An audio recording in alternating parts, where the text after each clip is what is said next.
Meu boa tarde aí para todos e todas. Hoje é dia 12 de março de 2012, segunda-feira. O verbete é de número 2235, tem 4 páginas, 48 elogios e 12 máximos.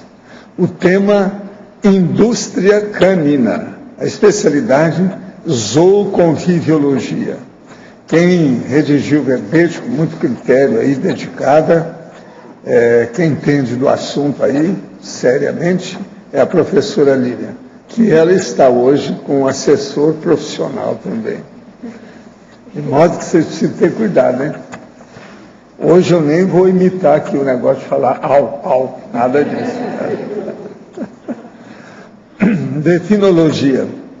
A indústria canina é o conjunto de atividades caracterizadas pela produção, comercialização e distribuição de filhotes de cães com o objetivo predominantemente mercantil. Os pensenes disfuncionais e anticosmoéticos contra os subhumanos. A reprodução de cães para fins comerciais. A busca do aperfeiçoamento das raças, gerando danos genéticos irreversíveis nos cachorros. As mais de 400 raças caninas registradas pela Confederação Brasileira de Sinofilia.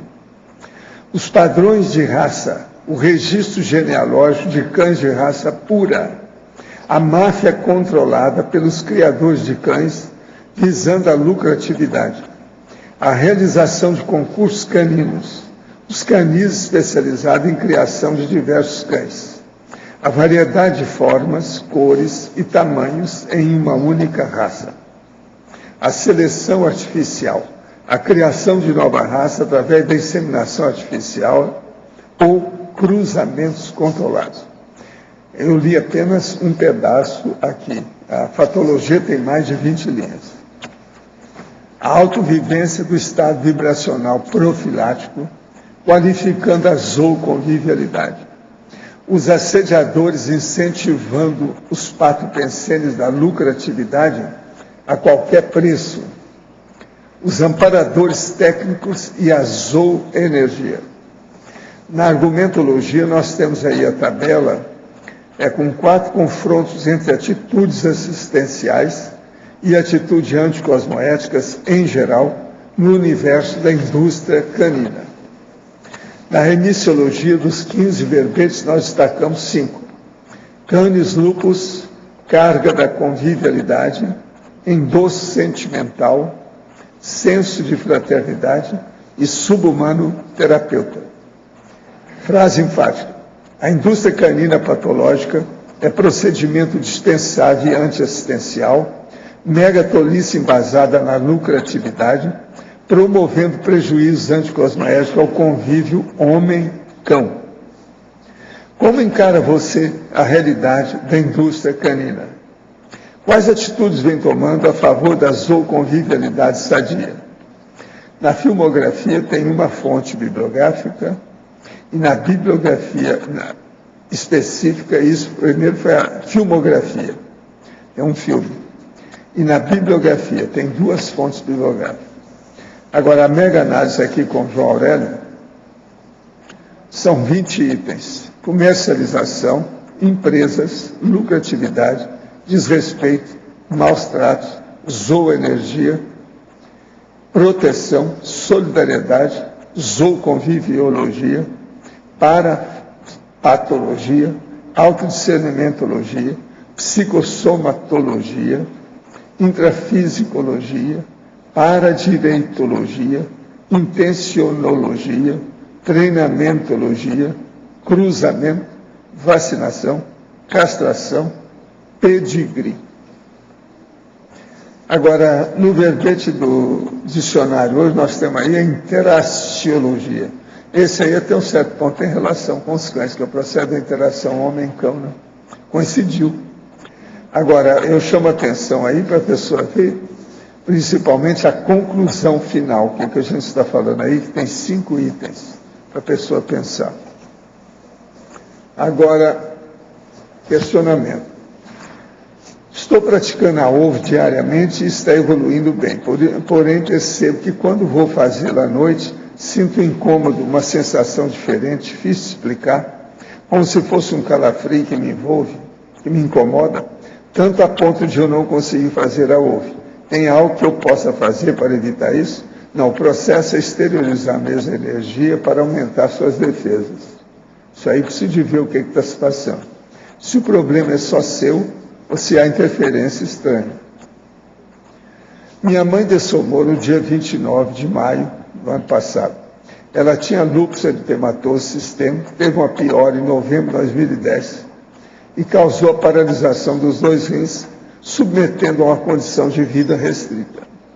Em abril de 2011, descobrimos que tinha câncer nos 2 pulmões em estágio adiantado, que acelerou o mau estado de saúde até a dessoma. Após sua dessoma, recomecei a estudar a conscienciologia, pois há 3 anos tive contato, dado o suposto EV que sinto às vezes quando estou dormindo. Nos dias atuais, tenho muitos sonhos com minha mãe, e na maioria das vezes parece que ainda está muito debilitada e com enfermidades. Gostaria de saber se ela realmente pode estar em condições precárias após a dessoma e se realmente estiver, o senhor pode incluir em sua TENEPS. Está certo, eu vou pôr aqui, está certo? Agora, eu tenho a impressão que eu já coloquei o nome dessa senhora na TENEPS, tá? Estou prestes a terminar a minha carreira e estou pensando possivelmente em fazer especialização em neurologia ou neurociência. Mas dentro da ciência mainstream é muito difícil fazer interpretação do paradigma conscienciológico.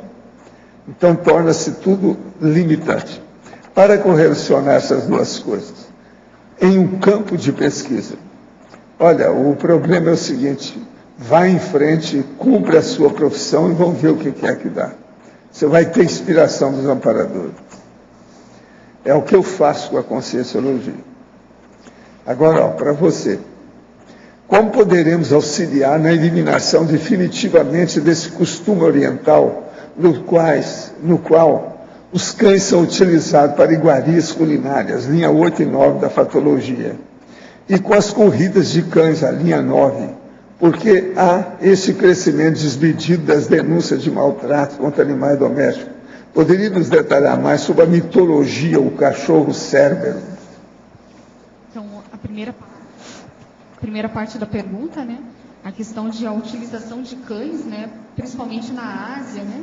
E também é visto essa questão no México de alimentação, utilizar os animais como utilizar o cachorro, né? Como alimentação. Eu vejo que também tem que ver a questão cultural da região em si, né? Daquele povoado em si da China, né? Que é no interior. Então ali não tem muito alimentação e a população está crescendo, né? Então eles utilizam assim como a gente utiliza vaca, bovino e assim por diante. Então há de se questionar, né? A questão da utilização de animais para questões de rinhas ou esportes, né, competitivos, isso eu vejo que tem como a gente auxiliar, esclarecer, né? Então, as corridas de cães, muitas vezes esses cachorros normalmente acabam se machucando, a vida útil dele diminui, né? E simplesmente para o prazer humano, simplesmente para uma competição e para as pessoas estarem ali envolvidas, né? Tendo prazer com aquilo, sendo, ao meu ver, anticosmoético. Agora, existem coisas bem piores que a própria corrida do cachorro, né? Então, tem as rinhas de briga, né? As rinhas dos cães, onde normalmente eles utilizam o cachorro de grande porte, que nem o pitbull, o pastor alemão, entre outros, e eles fazem desses cachorros verdadeiros gladiadores. Isso é visto desde a Idade Média. Então, aí a gente entra com a questão das próprias com os réus, né? Que habitam o nosso planeta, no sentido de valorizar aquilo que é destrutivo e antifisiológico para mero prazer, né? Então, eles não veem o utensílio ou as questões de convívio entre o animal, né? Eles simplesmente querem ver o seu prazer imediato, né? De ganhar, de competir. Então, eu vejo que tem que ter um esclarecimento maior com as pessoas, uma educação maior, principalmente no Brasil, não tem muito, né? Essa questão de verificar esses nichos onde essas pessoas estão com esse pensamento, desde o colégio, né? A ONG aqui em Foz do Iguaçu, ela está fazendo um projeto que é educacional. Depois a Eliana, que é a coordenadora da ONG, vai poder falar. Então tem um projeto que ele pega desde crianças, aonde essas crianças, os voluntários, né, da ONG vão fazer essa introdução da convivência da pessoa, do ser humano, com o cachorro, com os animais, com as plantas e assim por diante. Isso já vai otimizar essa questão de um convívio maior com o sub-humano. Você quer falar, ele?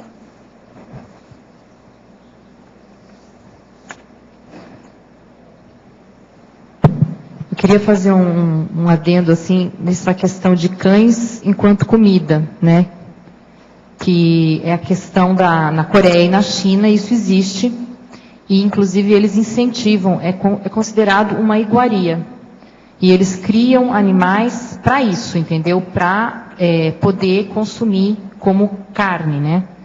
E eu acho que isso daí, infelizmente, é hábito cultural. E a gente não pode se achar superior, porque a gente consome outros tipos de animais.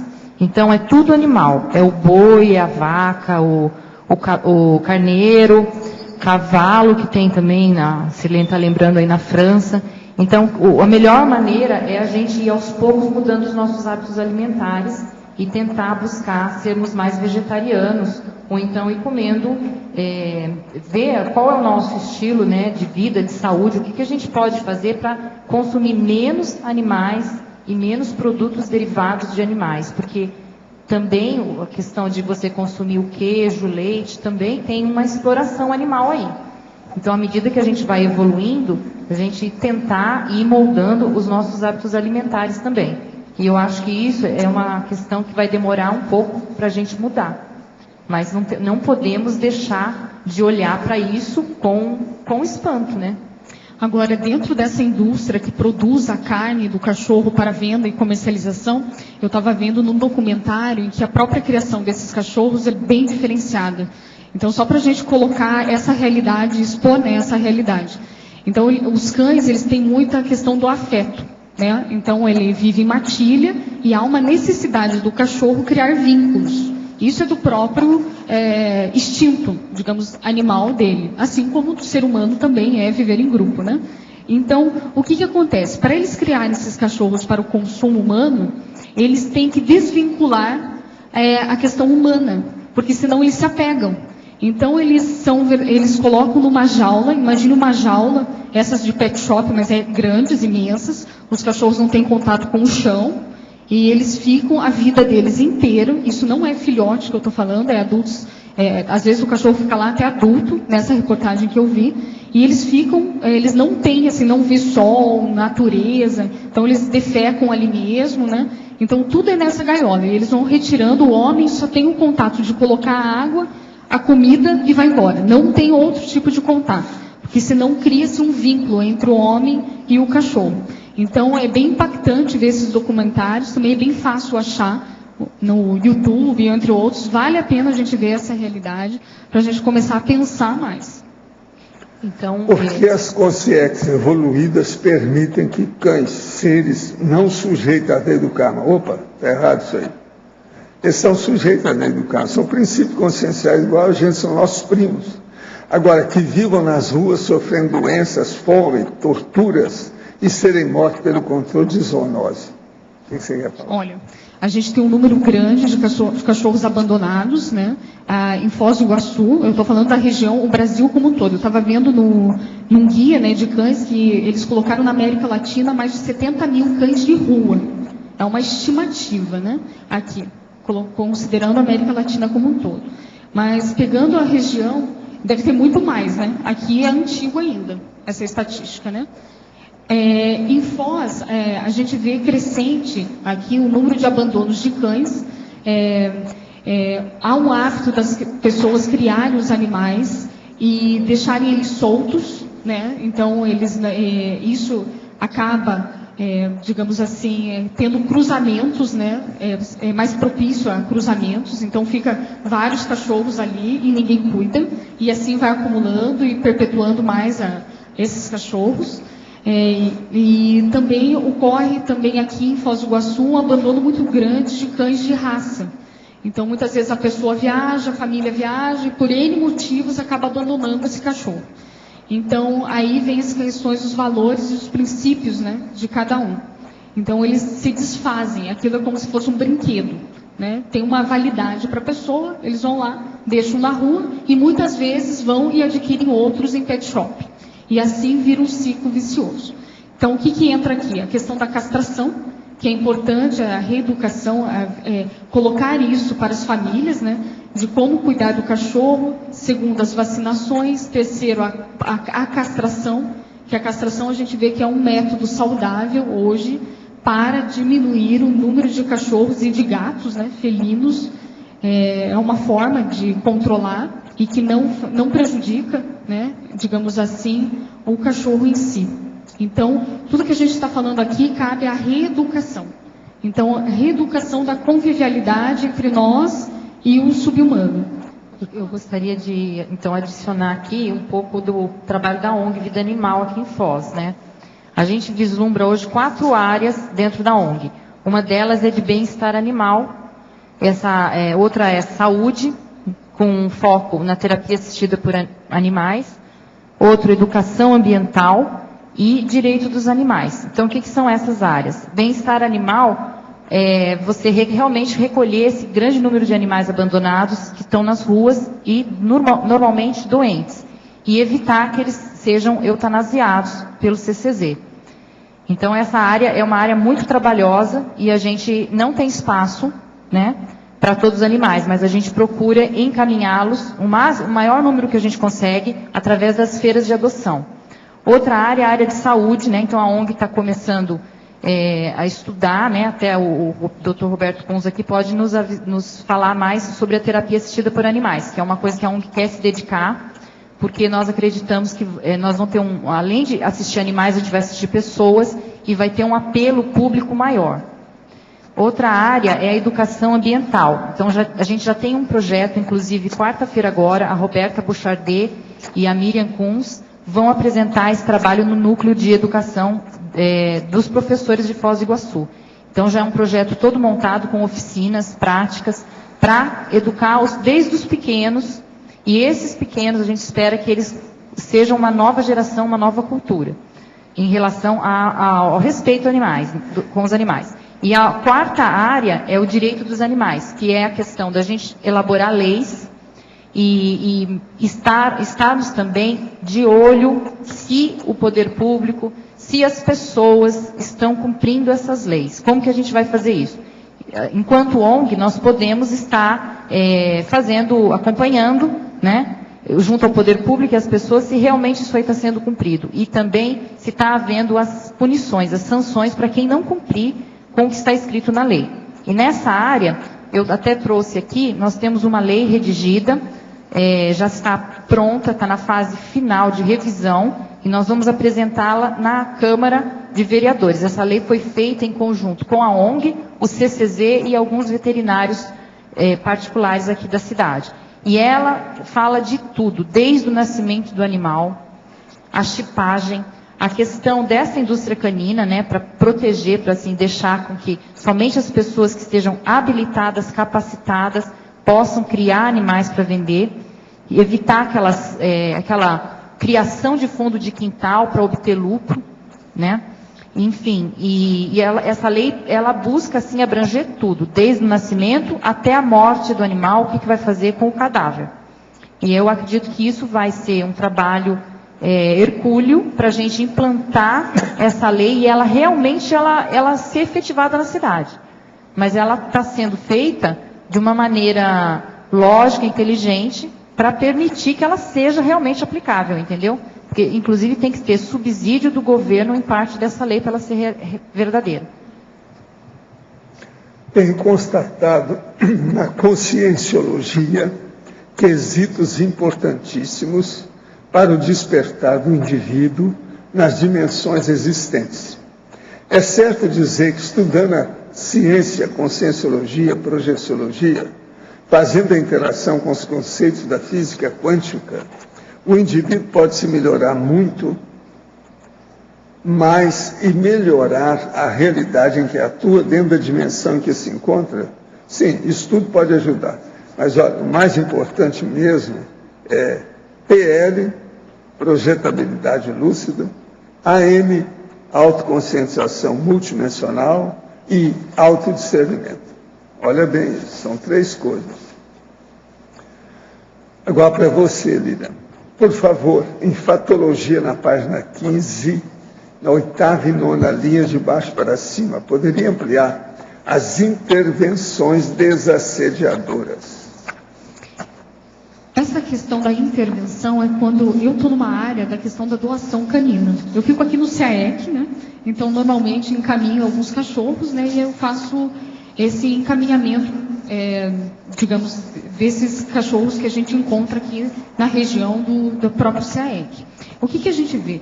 Que algumas intervenções são altamente desassediadoras. Primeiro, o que seria isso, né? Então, no momento em que você vai abordar uma pessoa para você fazer a doação, normalmente a gente vincula isso à questão da reeducação. Então, você vai conversar com uma pessoa, conversa com outra, até achar alguém que tenha um perfil adequado para aquele cachorro. Muitas vezes você vai desassediando aquelas pessoas, aquele ambiente, assim por diante, até mesmo o cachorro, né?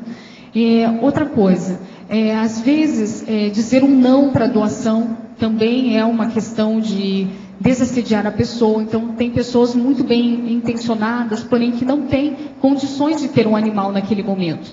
Mas elas têm um perfil de acumuladores de cães, ou seja, elas têm um vínculo afetivo muito forte com os sub-humanos. Então, qualquer cachorro que ela se depara numa situação, digamos que está precisando de auxílio, ela vai pegar esse animal. Porém, ela não tem condições para ter isso.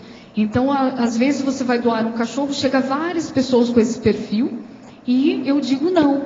Então, esse não é para o quê? Para dar limite até para a pessoa, para ela saber que ela não tem essa capacidade. Então, a gente auxilia a pessoa a refletir sobre o que está ocorrendo. E também a questão da própria saúde daquele animal. Porque o cachorro vivendo com 15, mais de 8, né, ele acaba se estressando.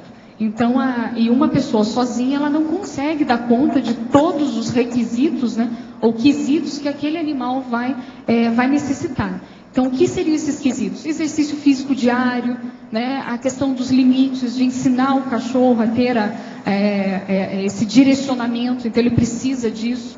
E também a questão do afeto, sempre nessa ordem. E o que as pessoas invertem sempre afeto e depois a disciplina, né?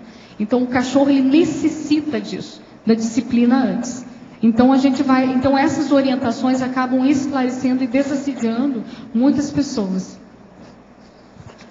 Após a segunda dessoma, o psicossoma também visualiza o energossoma desativado, assim como o energossoma visualiza o soma após a primeira dessoma, ou o energossoma é de alguma forma dissipado após a segunda dessoma.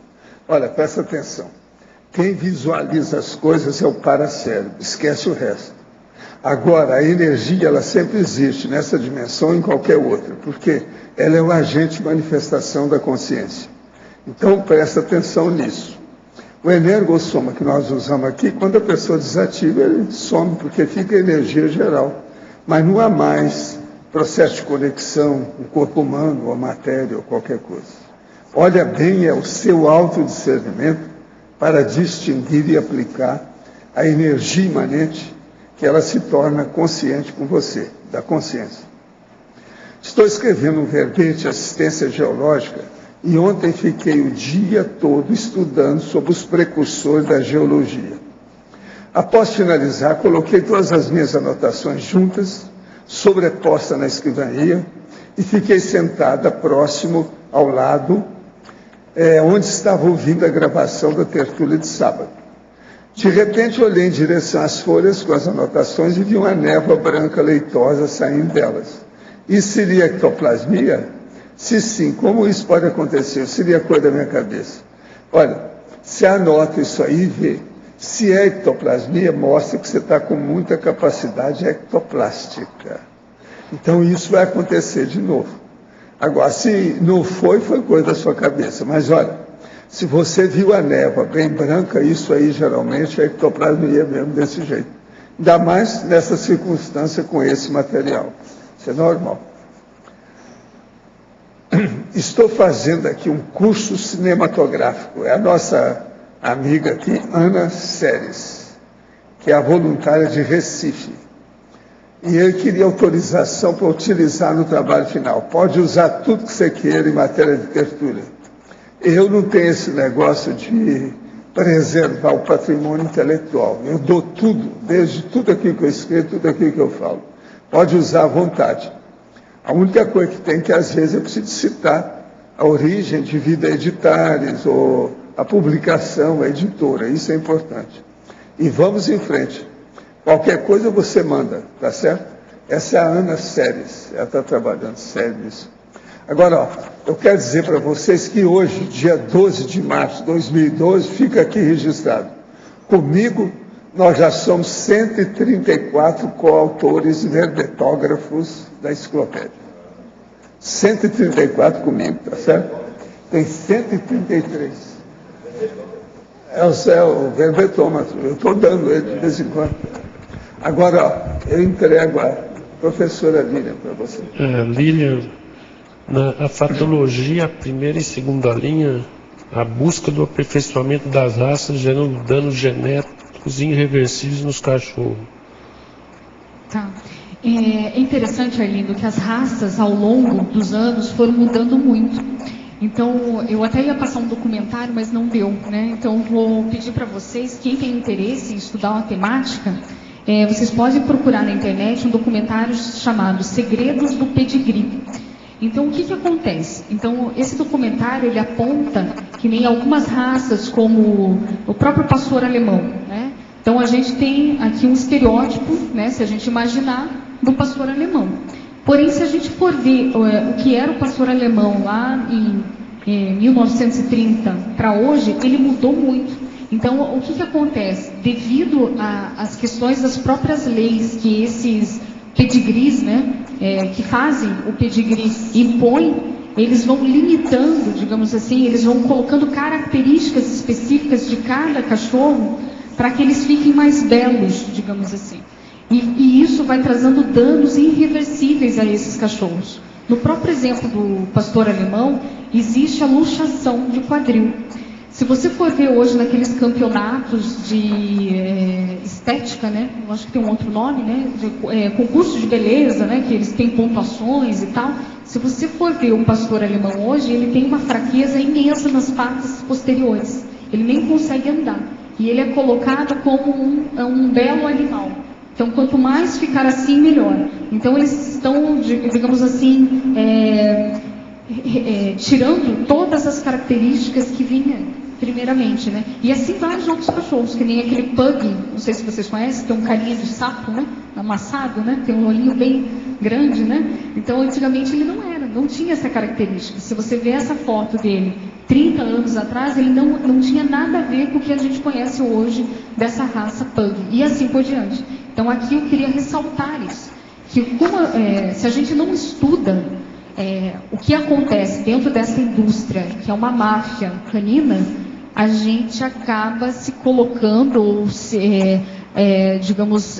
incentivando essa indústria. Então, quando você vai num pet shop, você escolhe aquela raça, né, você compra, vale a pena você estudar mais aquela raça, ver a origem, ver o que está acontecendo, né? Então, por isso que tem várias malformações e problemas assim com os cachorros. Eu li alguma coisa do pastor alemão que saiu no noticiário em jornal, que ele é o cão mais disciplinado.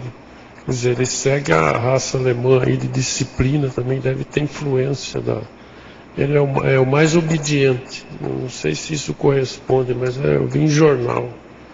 Agora, na terceira e quarta linha, o registro genealógico de cães de raça pura.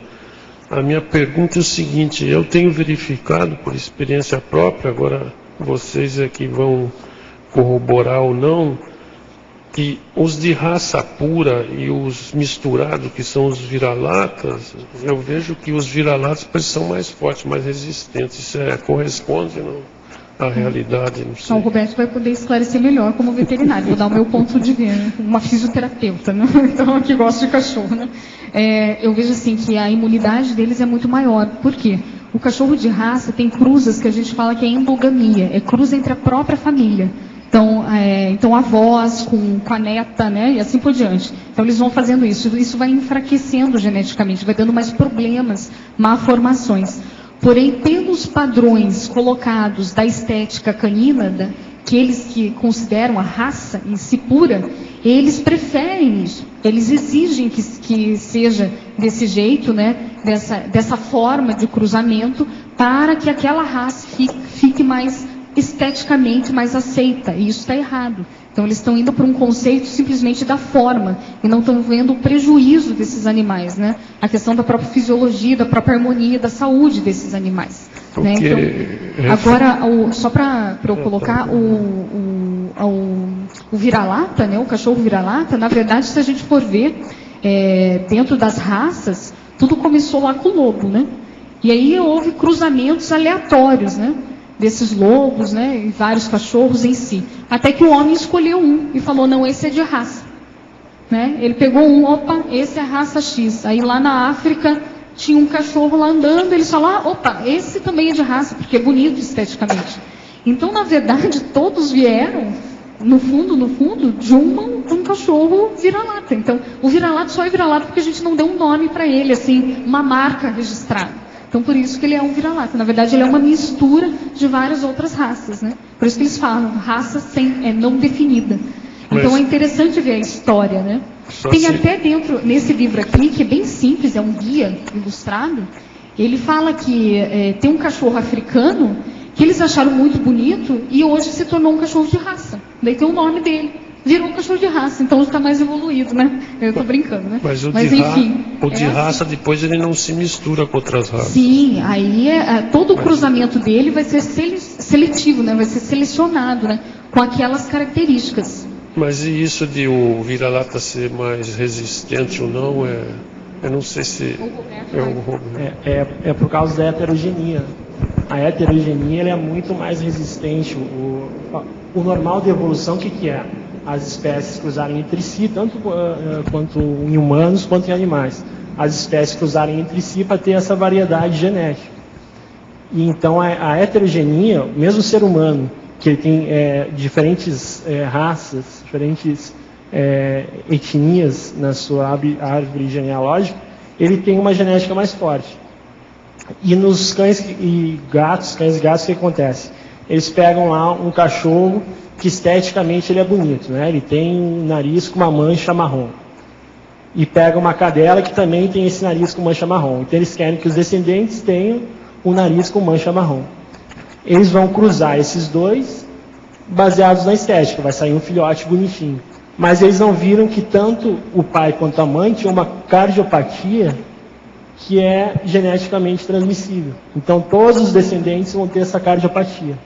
É muito comum, às vezes, a gente pegar um livro de medicina veterinária, que o autor é americano, e ele vai escrever algumas doenças lá, por exemplo, do pastor alemão, que aqui no Brasil a gente não tem. Por exemplo, essa displasia coxofemoral, que a Lilian falou do pastor alemão, no Brasil é muito comum. Agora, se for ver na Alemanha, não é tão comum quanto aqui.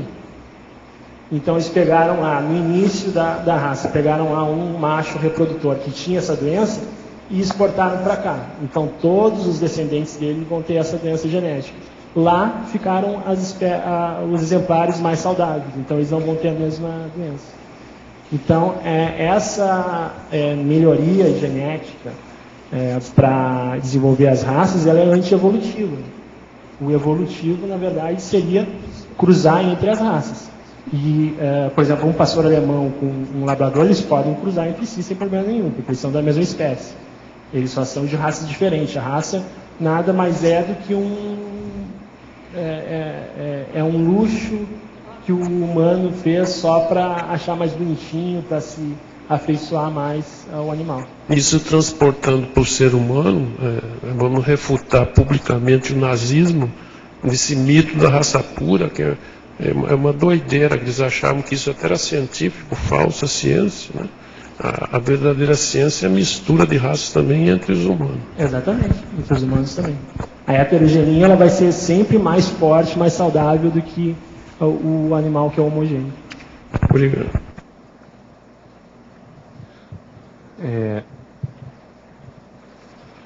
Lilian, você colocou ainda há pouco a questão da castração como processo assistencial. A gente pode ver isso no contexto geral, né, onde você tem um descontrole aí da reprodução canina e um número grande de cachorros na rua.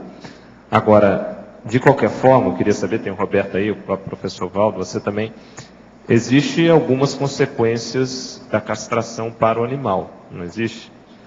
Porque se a gente for falar a condição ideal até para quem tem o cachorro, o ideal seria não fazer a castração ou não tem problema nenhum mesmo? Olha, a castração dos males, o menor, né? Então, o que eu vejo? Se a pessoa, ela tem um macho apenas na casa, né? Então, eu vejo, e não tem, né, digamos, outros caninos ali e tal, eu vejo que tudo bem, não tem problema algum. Agora, se começa e ele cuida desse animal, né? Então, o que a gente vê, Loche, falando assim de um grande número, né, de pessoas, da questão do hábito. Muitas vezes ela cria o cachorro de uma forma solta, tá? Então, ela não tem controle sobre o próprio ciclo de maturação daquele cachorro. Então, ele vai fazendo o ciclo dele, né? Então, ele vai procurando os cachorros lá, né, quando tiver, e assim vai tendo essa procriação descontrolada. Então, é por isso que colocando isso, o melhor seria a castração. Agora, fisiologicamente, eu acho que o Roberto vai poder falar, né? O que eu vejo? Eu tive um cachorro e ele foi castrado.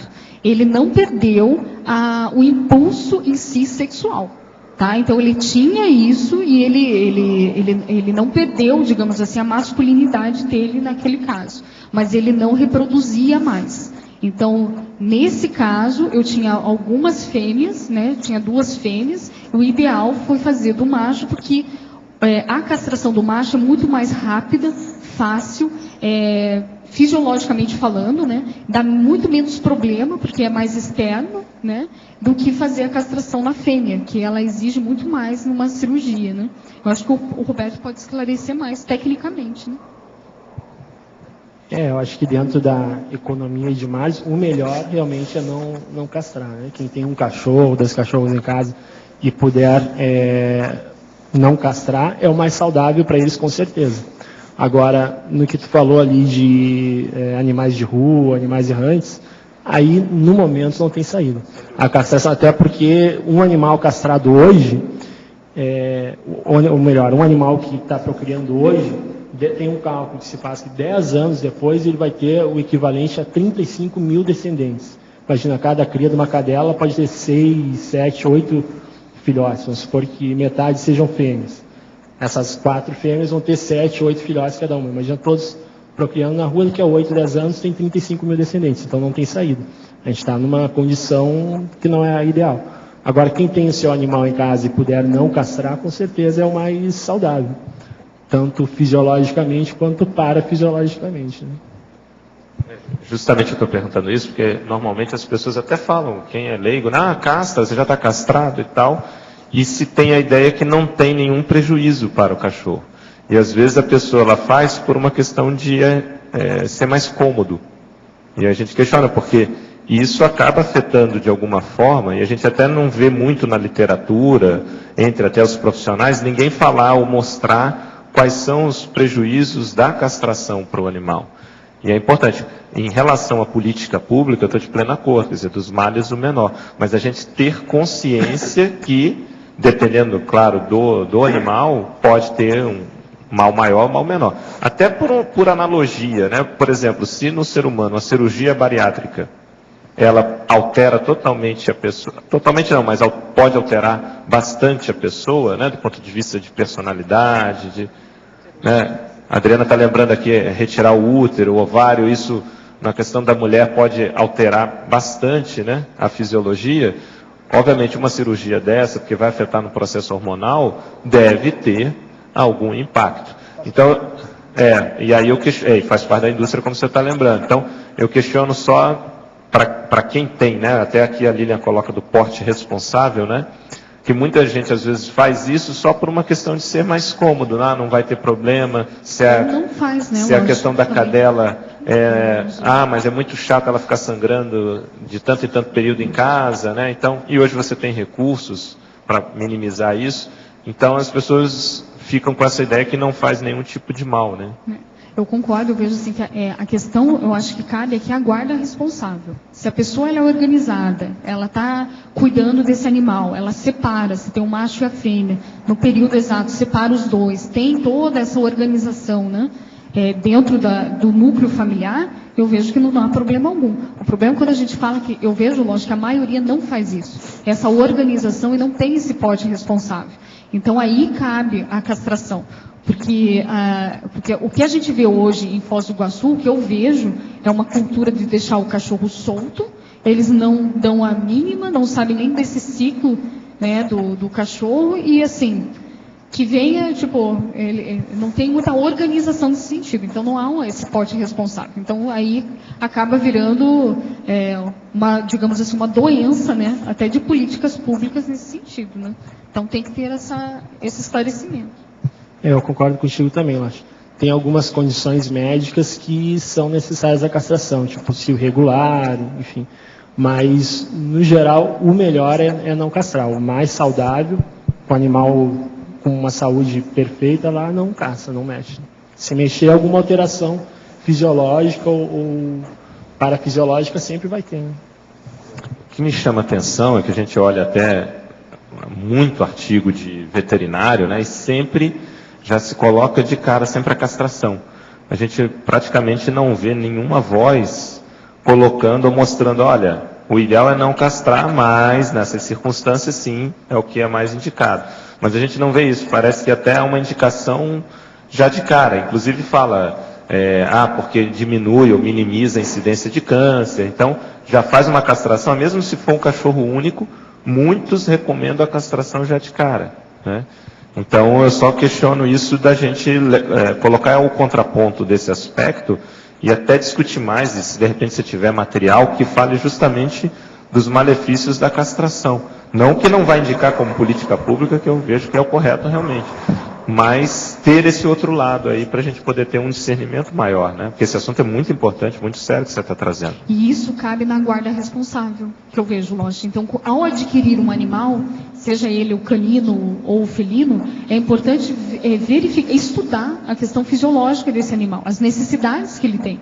Então, desde da comida, né, da afetividade, aí entra a questão da castração ou não, mas a pessoa, ela ter isso com ela vê que é uma responsabilidade dela. Então, ela está pegando um cachorro e a responsabilidade vai ser dela.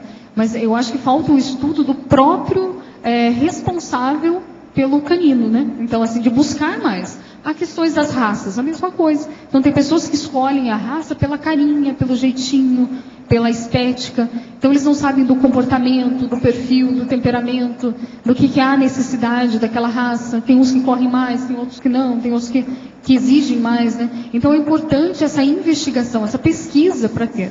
Porque um cachorro, ele dura, em média, uns 18 anos, né? Então, isso que é o importante, essa educação, né? Para essa zooconvivialidade.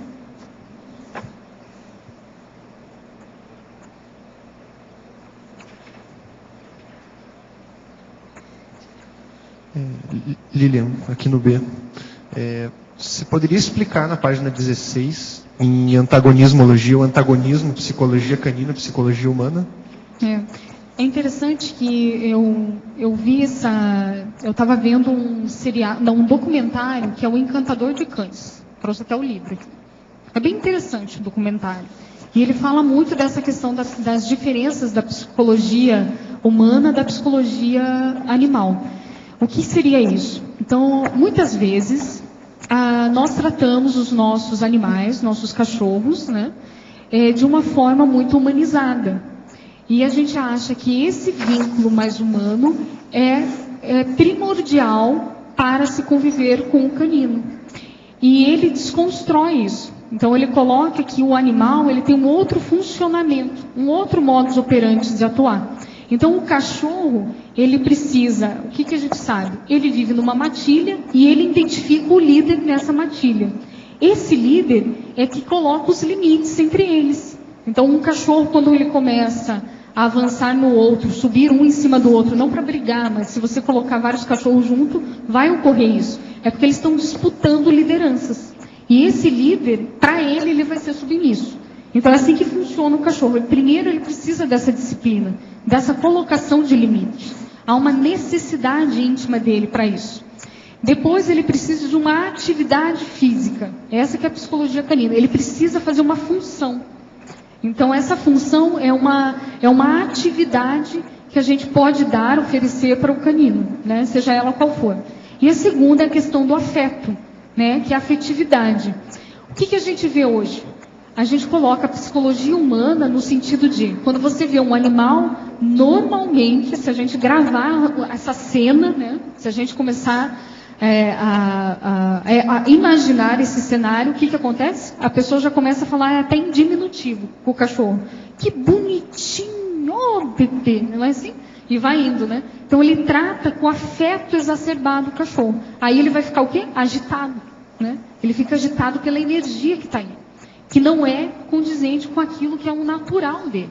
O natural dele é você ficar mais na sua, quando você não conhece o cachorro, né? Então você já ir mais cauteloso, mais devagar, não precisa olhar, não precisa chamar. E isso para ele é o natural. Ele vai farejar, cheirar você, né? E aí você dá essa permissão, né? Então toda esse funcionamento é muito diferenciado entre nós. E eu vejo que o respeito vem da gente estudar essa forma de convivialidade e fazer disso o mais otimizado possível. E não exigir dos nossos valores, colocar isso no cão, entende? Porque muitas vezes a pessoa mima muito o cachorro e acha que o cachorro está extremamente feliz, né? Falando assim delicadamente, colocando roupinha, né? Fazendo... Ou seja, E ele não está. Às vezes o animal está estressado, está psicótico. Uma vez eu encontrei um animal, olhando o DSM-4 lá e vendo o cachorro, ele se classificaria como uma personalidade psicótica. Porque é incrível, ele estava doente. E energeticamente você via isso no cachorro. Ele ficou 1 semana comigo, melhorou. Então ficou na minha casa e a gente tratou. Então muito desse processo de doação, Ricardo, que a gente vê com cachorros, são cachorros assim. Então a gente começa a ver a energia do cachorro totalmente alterada. Então cachorros às vezes agressivo, ou cachorro com medo. Você fica 1 semana com o cachorro, direto, ele e você junto. Você começa a ver a mudança dele plena. Isso também é da psicologia canina. Então estudos feitos por esse pesquisador, né, que é o César Millan, ele coloca que o cachorro ele não grava muito o passado. Então, claro, quando tem traumas extremos, sabe? Ele tem sim algum receio, algum medo. Porém, ele pensa mais para frente. Ou seja, ele não fica assim magoado com você porque você bateu nele. Ele não tem essa percepção. Ele sabe, claro, que se eles se bateram muito nele com uma vassoura, ele sabe que aquela ferramenta, ele vai ficar com medo. Mas ele não grava assim, a pessoa é má, vou ficar deprimido agora nesse momento. Ele não tem essa concepção. Então ele pensa, ele age mais dia a dia. E o que acontece com a gente quando ocorre essas doações? Quando você pega um animal abandonado, você sabe do histórico dele, muitas vezes foi queimado, jogado, a história é trágica, né? Mas o animal em si, ele está querendo ir para frente. Só que o que acontece com a maioria dos doadores ou pessoas que gostam do animal? Ele dramatiza ainda mais a situação. E entra com uma afetividade muito exacerbada. E aí, nesse momento, ao meu ver, como hipótese, acaba a assistência. Então, ele acaba criando esse cachorro de uma forma com todos os cuidados possíveis, muitas vezes não doando esse animal, pensando na história trágica. E não dá a oportunidade dele ir para frente. Então, aí que é a mistura da psicologia humana com o animal. O lidar mais humanizado com os cachorros não significa usar os princípios da psicologia humana. A gente vai utilizar o que é nosso, óbvio, não tem como, a nossa psicologia humana, mas não essa interferência, sabe? Tão grande de achar, ou colocar uma expectativa tão grande no cachorro. Sei que é o dono protetor, super protetor, é isso? E tem muitos, sabe? Obrigado. É interessante. Eu tenho casos assim de doação que eu acho fantásticos, que eu vinculo muito com a questão parapsíquica, energética e assistencial. Então, às vezes a pessoa procura para fazer doação de cachorros, né? Então ela procura lá, me procura, ou procura, tem vários aqui dentro do CAEC, eu acho que tem mais de 20 pessoas, né? Que tem essa questão de doação. E às vezes você não consegue doar aquele cachorro específico da pessoa. Aí você se pergunta, caramba, às vezes você, né, o que está acontecendo? Às vezes nada dá certo, você fala com um, fala com outra pessoa, procura pessoas. Às vezes até alguns indivíduos mostram interesse e de repente essa que gostaria de doar o cachorro, ela fala para mim assim, não, mas tem que doar para uma família que dê só Royal Canin, que vá no veterinário 3 vezes ao dia, dê banho e que esteja a mesma qualidade de vida que a minha aqui. Então é impossível. Então você vê que a expectativa da pessoa naquela doação já está dizendo, não, eu não vou doar, eu não quero doar. Só que ela não está lúcida para o sentimento que ela está tendo com aquele cachorro. Então, na verdade, ela não quer doar. Então, ela segura, né, o cachorro. Então, você pode patinar, fazer o que for, e você não consegue doar aquele cachorro. Que energeticamente é um vínculo muito forte. Então, isso é bem interessante você ver com o cachorro, né? Com essa questão de convivialidade entre homens e cães, né? E outro ponto importante dos cachorros, que eu vejo assim que o animal em si ele tem uma sensibilidade energética muito grande, porque é natural dele, né? Natural nosso, né? Também. Então, se você está irritado, mal-humorado, agressivo, né? O cachorro sente imediatamente e ele vai seguir esse comportamento. Então, isso também aprendi muito na questão da doação de cachorros, que às vezes você tira um animal de uma pessoa agressiva e é interessante, ele é agressivo, é o perfil agressivo, ele avança, você tem que tomar cuidado. Passou 2 dias, ele não mais está com essa característica. Não estou dizendo que isso é de todos, tá? Não estou colocando esse padrão, é o do que eu vivenciei, o pouco que eu vivenciei. Então, são cachorros que não têm um porte, digamos, não é um pitbull, nada disso, né? Que já tem, digamos, traços de agressividade até geneticamente. São cachorros assim de rua, cachorros, né? De outras raças e que demonstram agressividade porque o dono, ele é muito agressivo. Então, energeticamente, ele capta aquilo e passa. Então, isso é muito interessante de verificar. Cachorro medroso e o dono é medroso. Então, o dono vaidoso, o cachorro também, né? Ele mostra, tem toda uma pose, tem até um ditado, né? O cachorro é a cara do dono. Então, tem muito disso, né? Então, tem um cachorro que é o galga, que eles falam, é isso, né? Galgo. Então, isso é bem interessante. Então, passeando, vendo um galgo. Galgo é um cachorro, assim, muito estiloso, né? Ele, por si só, a estética dele é muito estilosa. E o dono acompanhava ele, né? Estiloso, porte firme, arrogante, ao primeiro ver, né? Então, isso é muito interessante de observar, né? Essas tendências. Lilian, é interessante que tem estudos sobre teorias da personalidade dos cães. Então, foi feito um levantamento com 5.000 cães de raças diferentes, não sei se você conhece isso, e tem a teoria dos traços, como tem na psicologia, tem a teoria dos traços dos cães. E eles levantaram, acho que são em torno de 10 traços principais, onde você tem todas as raças de acordo com esses traços, né, a manifestação desses traços. Então, é bem interessante também para esse estudo.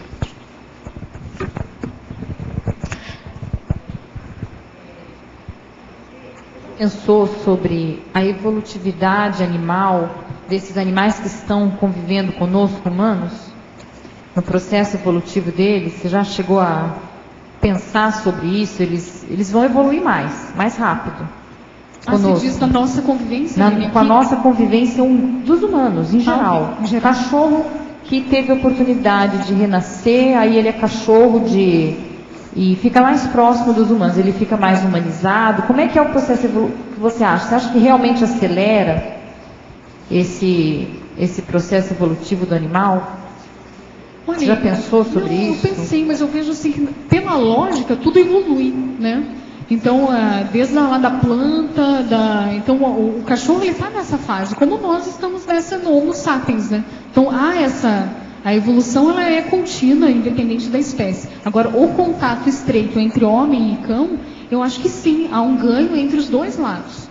Então, quando a gente fala não misturar psicologia humana e psicologia canina, em nenhum modo eu quis passar no sentido de não ter a convivência estreitada, mas tendo limites de respeito entre ambos. né? É que nem eu falar japonês e falar com português, né? Eu estou aqui como chinesa, digamos assim, vou falar com português e eu quero só falar chinês, né? Então a gente tem que ter um respeito, uma cordialidade, um bom tom, né? De respeitar os limites até de lucidez, né? Minha e do cachorro e assim por diante. Mas eu vejo sim que há ganhos mútuos, né? Do animal, o ser humano e ambos. Eu também vejo um ganho muito grande, nossa, né? Com o subhumano. Então, muitas vezes, você vendo ou atuando com o subhumano, você começa a verificar ou mensurar a sua paciência, a sua compreensão, a sua agressividade, a sua afetividade, né? E assim por diante. Então, acho muito rico. Não sei se deu para esclarecer. Agora, para onde vai? Como que ele evolui? Quantos anos demora para ele evoluir e se tornar um homo sapiens? Isso eu não sei. Eu acho que demora muitíssimo, né? Se a gente patina bastante para passar de um nível ao outro, provavelmente, né? Tem relatos do Valdo que eu acho que é isso, que o professor comenta do gato que ele teve nessa vida e foi de uma vida dele passada, não sei quantas vidas passadas. Então, demora, né? Aí você já vê que Ele ainda é gato. ele ainda é gato. Então, o negócio é longo, né? Lilian, aqui é a Rosa. Você falou que há determinadas situações quanto à personalidade do cão que não se aproxima nem tanto, que é mais a utopia do próprio homem, né? Mas eu observo no meu cachorro que ele reage de uma forma assim, muito inteligente. Por exemplo, todos os dias eu acordo, a primeira pessoa que eu cumprimento é ele. Abro a janela e o cumprimento. Se eu fico dentro de casa e a janela fechada, ele sabe que eu estou me movimentando dentro de casa. E não abro a janela, não falo com ele, ele vai atacar o número 2 lá na varanda, onde ele não faz nunca, sempre faz na grama. Ele usa essa forma como uma forma de me chamar a atenção. Então eu tenho que fazer sempre isso. Acordei, abrir a janela e cumprimentá-lo. Como é que é isso? É um condicionamento, né? Mas assim, o canino, ele tem sim uma expressão de inteligência, ok? Ele tem sim um nível de inteligência, né? E também existem os condicionamentos. Então a gente acaba condicionando o animal, muitas vezes, de uma forma não lúcida. Então, no momento em que todo dia você abre a janela para dar o oi lá para o seu cachorro, você já está fazendo um condicionamento. Isso que eu estou falando é lá do behaviorismo, do ratinho, né? Então você condiciona ele vir, né? Aí qual que é a recompensa dele? O teu carinho, né? Então ele ganhou o carinho, a recompensa. Opa, ele vai lá, ele gosta do seu carinho, né? Gosta de você, se afeiçoou. Então ele sempre no mesmo horário, ele sabe, opa, ela vai abrir a janela, eu vou ganhar o meu carinho, né? E assim por diante. Agora, é interessante verificar essa expressão do cachorro, né? Que determinados condicionamentos que a gente faz não são assim tão éticos assim ou tão saudáveis, vamos colocar nesse modo, né? Então, muitas vezes a gente não trata o animal, digamos assim, a gente não coloca rotinas úteis para ele por comodismo nosso. Não estou falando, estou colocando aqui para a gente refletir e pensar, né? No caso da disciplina, se a gente começar a ver, como que a gente disciplina, como que a gente realiza esse treinamento, essa disciplina com o nosso cachorro?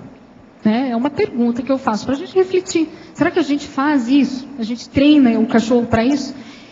Eu vejo que essa forma de atuar com o canino é uma forma de aprendizagem. Isso é bom, tanto para nós quanto para ele, no sentido. Então, quanto mais a gente puder dar coisas boas, estimular ele nessa inteligência, melhor vai ser. Então, isso tem até estudos, né? Quanto mais você estimula o cachorro, o próprio gato, né? Melhor ele vai abrir mais possibilidades. Né? Ali no núcleo de sinapse dele, vai aumentando, vai tendo esse esboço. Né? Então, como é importante a gente ter essa dedicação, se a escolha nossa for ter um subhumano. Então, isso que é importante dentro da guarda responsável. Então, no momento que você adquire um cachorro, não ir simplesmente pelo afeto que te leva, né? Porque todo animal, todo filhote, ele leva a gente, traz aquele traço da maternidade na mulher, do homem, da paternidade, assim por diante. Então, a gente tem que estar lúcido nessa escolha. porque isso implica direitos e deveres com esse animal. E um deles é essa questão da própria disciplina, da própria aprendizagem, né? E dos próprios limites. E aí entra depois a questão do afeto. Então isso é muito importante a gente começar a pensar. E dentro dessa linha, cabe a gente verificar ou mensurar a nossa questão assistencial. Então eu fiz uma correlação, relendo o verbete ontem, né? Então, se a gente começar a ponderar assim, se a gente for fazer uma avaliação conscienciométrica da nossa assistência, cabe a zooconvivialidade. No sentido de, será que eu tenho, primeiro, eu gosto de animal? Gostar não só com afeto, mas gostar desse modo mais lúcido, de levar ele para um melhor, digamos, a dar uma melhor convivência a esse subhumano. Eu tenho isso inato dentro de mim ou não? Então isso, olha, toda essa convivialidade dentro, né, com os subhumanos, você pode aproveitar para aferir alguns traços nossos. Que nem, outro exemplo é a questão energética. Então eu consigo me manter mais homeostática, mantendo essa convivialidade mais sadia com o subhumano? Então tudo isso a gente pode verificar. Então é muito rico essa experiência se a gente ampliar a nossa lucidez com essa convivência. Lília, eu gostaria de fazer duas perguntas. A primeira é com relação a gato. Existe muito veterinário que fala que não se deve dar leite a gato. Na sua experiência, você... Essa é uma pergunta, depois tem uma outra, viu? Posso responder do leite? Pode. Não, porque o leite de vaca, ele nutricionalmente, ele não é a mesma coisa que o leite de gato. Então pode dar diarreia, pode dar um desequilíbrio da flora intestinal. Mas nem de vez em quando? De vez em quando. De vez em quando uma lambidinha, uma vez por mês. Se misturar com água, Pior ainda. Pior ainda, né? Pior ainda, que vai ficar mais diluído ainda. Tá bom. Geralmente a pessoa acha que o da vaca é mais forte, porque a vaca é maior e tal. Não, é o contrário. Mas pode dar diarreia. Às vezes o gato chega na clínica lá com diarreia crônica, não sabe por quê, e diz, o que ele está comendo? Só toma leite. Então para. Aí para com leite e melhora a diarreia. Tá. A outra pergunta é se você está sabendo desse projeto que o Edílio, o presidente da Câmara, encaminhou sobre chip, para botar chip nos animais. Já está em processo de ter uma comissão. Se você faz parte dessa comissão, como é que está esse andamento desse projeto? Se você tem conhecimento. Aí ele vai te responder com a maior... Vai te esclarecer melhor. Então, esse projeto foi realmente o presidente da Câmara, o senhor Edílio, que formou o grupo, né? Teve uma audiência pública na Câmara, e foram várias pessoas, alunos inclusive, e pessoas de Foz do Iguaçu. E aí, no final dessa audiência, foi formado um grupo para fazer essa lei, né? É essa lei que você está se referindo, Júlio. Essa lei mesmo. Que contempla também a chipagem. Então, a gente está na fase finalíssima mesmo. Eu acho que essa semana, mais 1 ou 2 encontros, a gente se reuniu durante 6 meses para fechar essa lei. E aí vai ser apresentado na Câmara. E depois depois de aprovada essa lei, vai ser feita a regulamentação dela. A regulamentação é o como, né? Como ela vai ser realizada, quanto que vai custar, quais outras áreas do poder público que vão estar envolvidas para que ela aconteça de fato. Então ela vai acontecer, isso daí Tá, nessa lei vocês incluíram a questão do recolhimento dos animais que vão estar na rua, depois de estar com chip, essa coisa toda. Isso vai ser feito. Antigamente chamava, no meu tempo era carrocinha. Não sei como é que é agora. Nosso trabalho é assim, é evitar que haja eutanásia, porque já tem lei federal e a eutanásia seria o sacrifício de animais saudáveis. É isso que a gente não pode aceitar, porque é antiético. Então, nós sabemos que tem um grande número de animais e no começo essa lei vai ser difícil de gerenciar, porque assim, se o CCZ não vai mais fazer o sacrifício dos animais saudáveis, eles vão ter que ir para algum lugar. Então, A ONG, no caso, tem que ser fortalecida. A ONG, nós temos hoje uma ONG na cidade, que é a Vida Animal. E essa ONG não tem condição hoje de receber esse grande volume de animais, certo? Então, o que fazer com os bichos que também não vão poder ser sacrificados? Esse que é o dilema por exemplo, do CCZ. O CCZ fala, como que nós vamos gerenciar se a gente não vai poder mandar todos para a ONG? Então, o nosso trabalho é fazer com que o poder público de Foz do Iguaçu inclua no orçamento uma previsão de como fazer com esses animais. Então, seria o caso de fortalecer a ONG, ou, se precisar, formar um abrigo local, onde eles possam ir e serem cuidados até eles serem adotados. E, paralelamente, fazer o trabalho de reeducação nas crianças e também na população, e acompanhar se a população está cumprindo a lei, né? Ou seja, a pessoa vai ter que pagar multa se o animal dela que foi chipado foi detectado solto. Entendeu? E ela vai ter que assumir também, caso a fêmea tenha ficado prenha, então os filhotes, é responsabilidade dela cuidar. Então isso não é uma coisa que da noite para o dia vai dar certo, vai ser fácil. Mas a gente tem que começar. Você entendeu, Júlio? Entendi. Então a gente tem que começar e o poder público tem que criar a condição de fazer isso acontecer. Nessa lei vocês incluíram também a castração? Inclui a castração gratuita para as pessoas de baixa renda que têm o Bolsa Família. Mas inclui umas clínicas que seriam subsidiadas pela prefeitura, onde as pessoas poderiam pagar um preço menor pela castração. A gente incentiva, nós vamos fazer campanha de castração e incentivar, porque é a única maneira que a gente vê para controlar as grandes populações de animais errantes.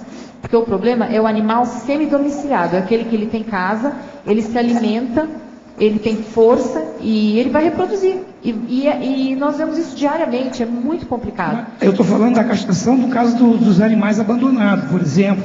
Aí vai ter recolhimento, o gato que fica abandonado, fica na praça. E ali, se existe, dentro desse projeto, vocês incluíram essa questão desses animais, já que não tem dono, eles serem castrados, para evitar que eles...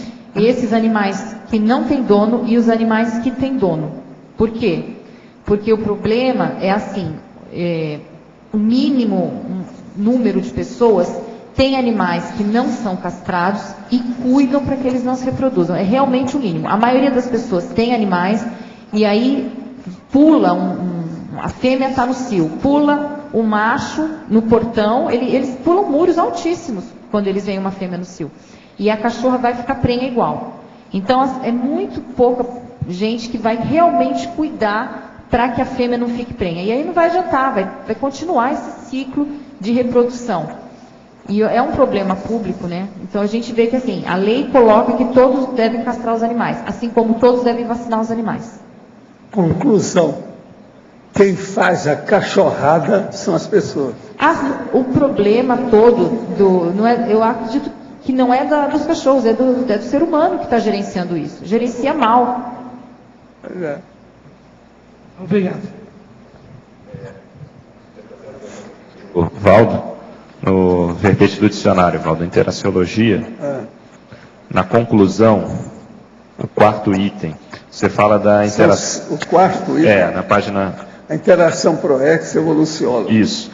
Quais são os indicadores dessa sincronicidade, que está aqui no contexto da sincronicidade, né, para a gente pesquisar?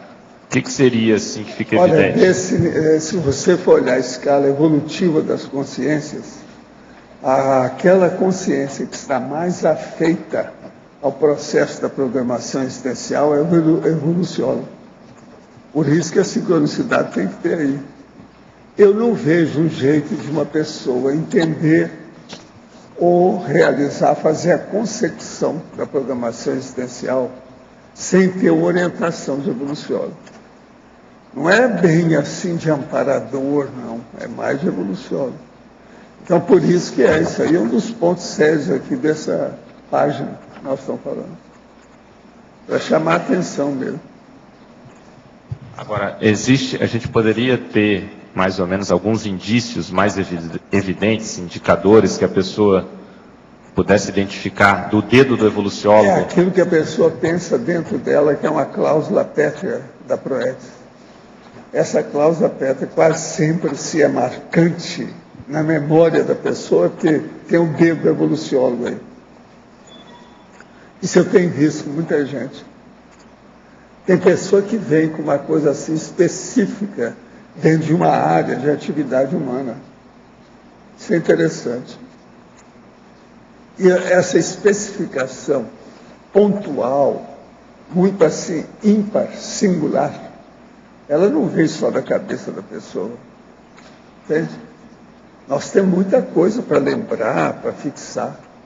Aquilo, então, geralmente foi dentro de um contexto de interlocução muito séria, de orientação. Então, é uma seta para o caminho, o destino da pessoa. Fixou. A pessoa reteve. Entende? Ela guardou. Há um processo, então, de lembrança muito mais incrementada, com raízes mais sérias. Que aí é o processo da ideia inata em relação ao que ela tem que fazer. Agora, eu vejo o negócio do Zéfiro, que estudou demais sobre o processo da determinação, do ponto de vista de parapsiquismo. Isso aí foi quando transventou comigo. Que aos 14 anos você já sabia Pois é. aquilo que você fala. Mas não é isso, e a retrocognição aos 3. Isso aí eu vejo. Nas minhas vidas anteriores, eu nunca consegui começar com retrocognição com 3 anos. Agora, eu penso que o processo aí, em parte, foi por causa do problema da cabeça do parto laborioso. Facilitou, predisposto. Predisposto. Então, em vez de tirar partido das coisas da vida, eu tirei partido do negócio que era negativo. Sim, você reverteu, né? Eu reverti o processo. Que é isso que a Marina era implicada comigo. Levanta para Que tudo que vinha que era negativo, eu virava do avesso. Ela implicava comigo. Chegava a falar, ela. Que implicava. Aí você comentava o Instituto era assim. Que ia até para um patamar maior do que era antes. Não, aí é o tal negócio de você enfrentar o mega desafio. Uma pessoa desse jeito, ela tem mais determinação e ela não é aquela pessoa que ela vai escolher 3 coisas. Ela olha o que é mais difícil e começa com aquela. Isso aí geralmente é exceção. A maioria não é assim. A maioria pega a lei do menor esforço. Que não é o ideal. Nem agora, sempre. É preciso examinar. Agora, Valdo, uma vez ainda, logo no início das tertúlias, quase 10 anos, você uma vez fez uma pergunta para todo mundo que estava assistindo, que era se a pessoa tinha ideia do dedo do serenão em algum momento na vida dela, alguma assistência que recebeu direto, você até usou o termo do dedo do serenão e tal. Então eu pergunto para você, em relação ao evoluciólogo e proexis, você comentou isso agora da memória? O dedo do serenão é o mesmo evoluciólogo, já estou atalhando aí o caminho para te mostrar. É o mesmo evoluciólogo, só que tem, que é na Max Proex. Na hora que entra a Max Proex, geralmente tem o dedo do serenão. Se é apenas a Auto Proex, tem o dedo do evoluciólogo. Isso é regra. Agora, quanto maior a Max Proex, mais serenão tem na história. Mais serenologia, mais ideia tem. E afeta aí o processo de conjunto. É a coletividade, é o grupo karma dentro do processo mais amplo. A cosmovisiologia mais ampla é sempre o serenão. Uma cosmovisiologia inicial, propedêutica, ela é do evoluciólogo. Propedêutica. Vamos examinar, ver o que quer dizer essa palavra. Você sabe bem o que é propedêutica? Examina bem. Então, é uma cosmovisiologia propedêutica. Ela está na admissão. Ela está dando os primeiros passos. Então, é uma pedagogia que se inicia. Entendeu? Essa é a do evoluciólogo. Agora, você pode fazer umas perguntas assim. Por que o teleguiado, a semiconsciência, o desperto, não seria isso? Não, porque os interesses deles são outros. E outra coisa, eles não estão muito submissos ao processo apenas de submissão ao voluntariado do max-mecanismo. Agora, o evolucionário não, ele já não começa a ficar só, ele já tem a execução. E deliberativo, né? Ele já é deliberativo, já é executivo, já é líder, é de liderança. Agora, por exemplo, semi-consciência ainda é muito liderado, teleguiado, o próprio nome está mostrando que é liderado. O desperto está querendo ser liderado. Você entende? Se nós formos entender, isso tem uma lógica terrível, essa escala evolutiva das consciências. Agora, minha pergunta é, você comentou do dedo do evoluciólogo no processo ainda intermissivo, na hora que ele ajudou a fixar aquela ideia que vai ser a cláusula pétrea, né? Uma das cláusulas pétreas. A minha pergunta é, agora na execução, a pessoa está aqui, a gente está aqui, por exemplo, fazendo um balanço da vida, para olhar determinados momentos da vida. O que seria um indício de que teve, naquele momento da minha vida, teve o dedo do evoluciólogo? Numa determinada idade, num determinado momento? A hora que você vê a profundidade daquela ideia ou daquela inspiração. A profundidade. Agora, a Lindade, veja aí propedêutico e fala para o lógico que é o processo de introdução pedagógica. Isso, né? É a base de tudo. Entendeu?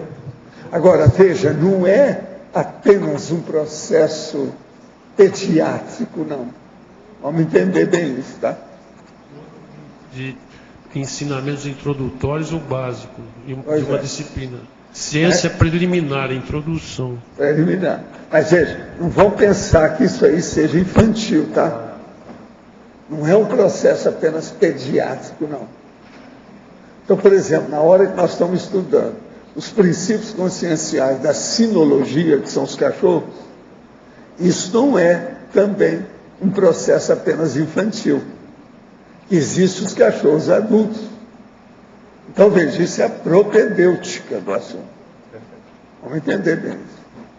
Então, se você colocar propedêutica, você vai entender o processo da condição, o estado, o nível do evoluciólogo e o nível do serenão. Valdo. Agora, veja, existe ainda um processo mais sério, que é o caso do concurso, que é a consciência, que ela tem uma visão já planetária, galáctica da coisa. Mas você falou... O serenão tem de continente. O evoluciólogo quase sempre ele mexe com um grupo. Esse grupo quase sempre está distrito, uma região, um país, um estado. A questão do evoluciólogo é a propedêutica que você falou. A questão da autoproex. Você podia aprofundar isso para depois passar para uma questão maior que a... Pois é, a hora que a pessoa começa a cumprir tudo que diz respeito a ela, e ela se libera da interprisão grupo kármica, ela começa a funcionar em favor da interassistencialidade aos outros dentro da policarmalidade. Ou seja, ela não fica esperando mais retorno. Ela não precisa pagar mais nada. Ela já pagou muita coisa.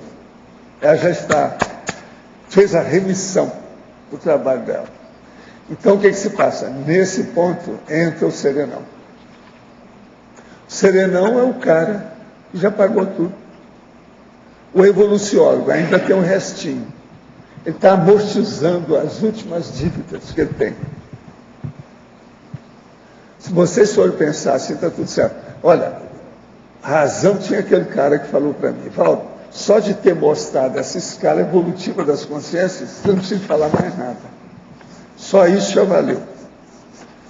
Em parte, eu falei com ele, em parte você tem razão, mas é que a consciência é complexa, a evolução também, não é só isso. E seria, assim, uma abordagem ainda muito, vamos dizer, elementar. Muito, assim, pequena, entendeu? Mas ele tem razão, do ponto de vista da relevância da escala evolutiva. Olha, você olha que tudo entrosa, uma coisa com a outra. Você olha que aquilo rebate uma coisa na outra. E há um processo de desenvolvimento. Professor, quando você fala assim, o serenão já pagou tudo. Então, e nós aqui, por exemplo, o senhor falou que quando você tira partido de tudo que acontece com você... Não, você está no caminho da dispersidade. E depois você vai pensar nisso. Não. Seja desperto, depois você aparece. Aí vamos conversar com o transmentor. Não, eu estou dizendo assim, por exemplo, o senhor tirou partido do parto difícil que teve, do acidente que o senhor teve. Então, no caso, parece, em primeiro momento, ser um acidente, mas você tira partido disso, não é? Então, isso é pagar o preço? Não, isso chama-se discernimento.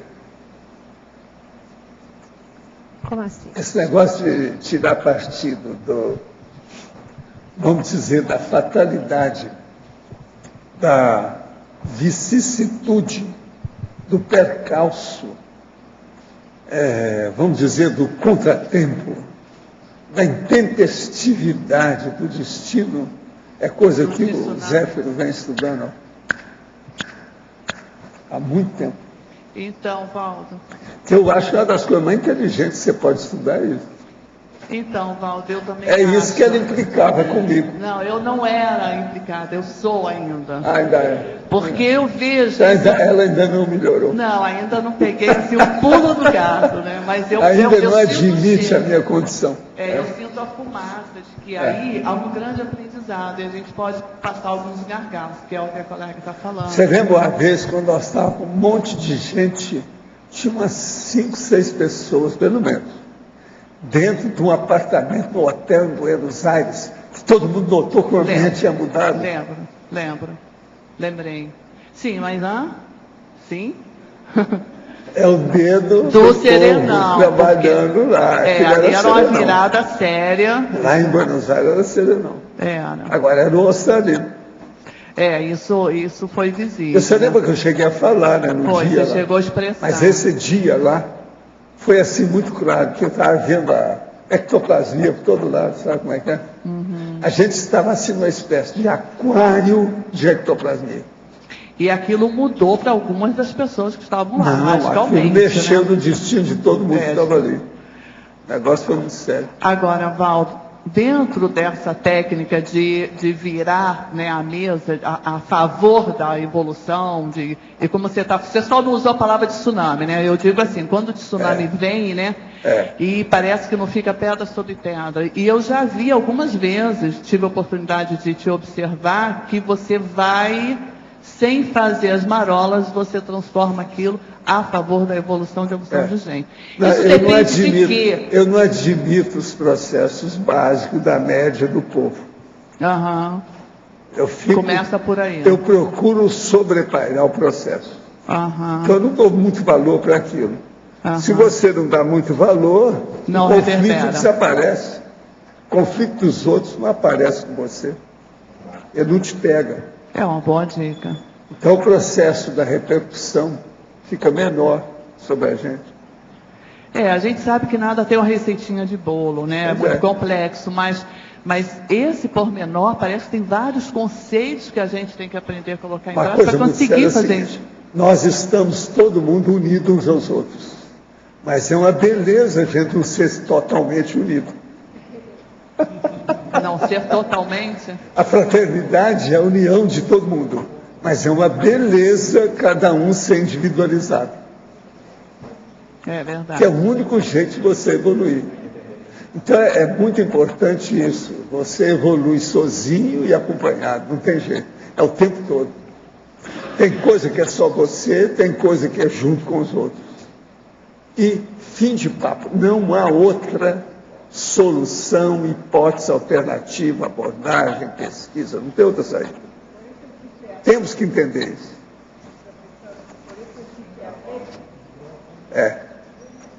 Por isso que tem a ficha evolutiva pessoal.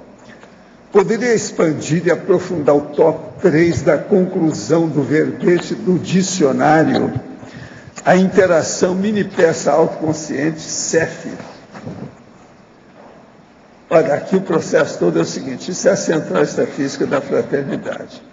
Agora, o processo dessa interação é quando a pessoa começa a fazer a interassistencialidade. Ela, então, fica a mini-peça autoconsciente do maxi-mecanismo interassistencial. Aí, ela fica predisposta a acessar as centrais da física da fraternidade. Os problemas nossos aqui, se a pessoa for analisar cada interação, ela vai ver também o problema evolutivo bem claro, funcionando aí dentro. É possível uma pessoa próxima a nós ter sido em vidas anteriores o nosso animal de estimação, como cachorro e gato, e vice-versa? Ou esse espaço de tempo entre as evoluções é tão grande que chega a ser impossível o encontro mesmo que a espécie mais evoluída fique estacionada na evolução? É com você.